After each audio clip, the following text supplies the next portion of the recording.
Bonjour à tous.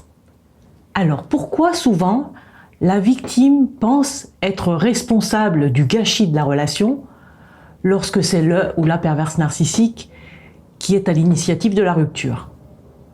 Alors il faut se rappeler que lorsqu'un ou une perverse narcissique est à l'origine de la rupture, c'est que vous ne lui fournissez plus autant d'approvisionnement narcissique qu'avant. Et que très certainement, une autre personne est dans sa ligne de mire, plus naïve que vous concernant ses intentions, et surtout plus fraîche pour cet être avide de sensations nouvelles. Si vous êtes convaincu d'être celui ou celle qui est responsable de tout ce gâchis dans la relation, c'est que votre partenaire ou votre ami a parfaitement réussi à instaurer son emprise.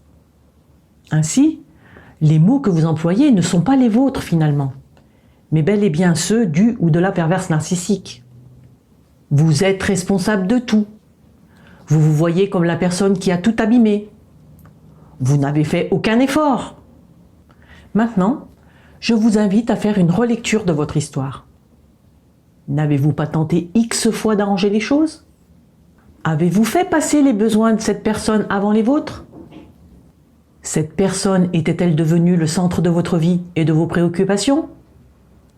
Vous a-t-elle éloigné de vos proches? Si la réponse à toutes ces questions est oui, comprenez que les dés étaient pipés depuis le départ. Cette personne vous en avait mis plein les yeux à votre rencontre, pour que vous soyez tellement ébloui que vous tombiez dans le panneau, et que vous finissiez par ne vivre plus qu'à travers lui ou elle. Ensuite, c'était facile pour lui ou pour elle de faire de vous et de vous faire croire tout ce qui l'arrangeait. C'est comme ça que les pervers narcissiques agissent, hommes ou femmes, pour asseoir leur domination et ainsi se sentir puissants ou puissantes. C'est leur seule façon de se trouver de la consistance.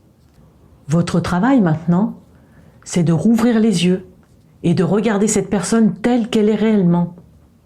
Et surtout de faire de vous votre priorité, ce qui signifie ne plus jamais laisser cette personne, ni aucune autre d'ailleurs, vous brimer, vous empêcher d'exprimer vos besoins. Ce qui existait entre vous deux, ce n'était que de la codépendance. Cette personne avait besoin de vous et de vos qualités, de vous dominer pour être en accord avec l'image fantasmée qu'il ou elle s'est créée.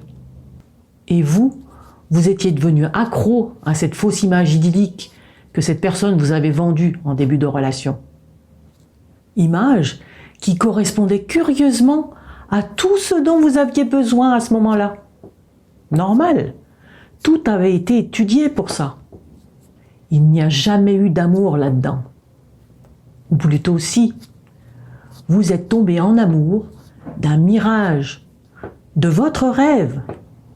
En fin de compte, vous n'avez rien gâché, puisqu'il n'existait pas de véritable relation avec le ou la perverse narcissique. Maintenant que vous savez ça, dites-vous que vous méritez une vraie vie, avec une personne qui a de vrais sentiments pour vous.